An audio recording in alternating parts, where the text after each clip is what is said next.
Hello guys, and welcome to another video from Vintage Radar. Today we are going to discuss the battery equivalent of the CR1220. So these are going to be different names, different abbreviations that you can find for the exact watch battery, the CR1220.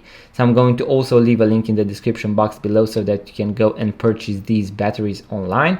And also I'm going to insert a picture so that you can see the most common abbreviations. You can also find them with DL1220, even BR1220, and also T13 or L04. Additionally, as you can see here on the table, I have a bunch of different watch battery types, and I'm going to make separate videos with each battery type and their battery equivalent. In case you are interested, make sure to check them out. Like this video guys, and if you are into watches, vintage watches, watch tutorials and watch reviews, make sure to subscribe to this YouTube channel because we have a lot of very interesting videos, and I'm going to see you on the next one.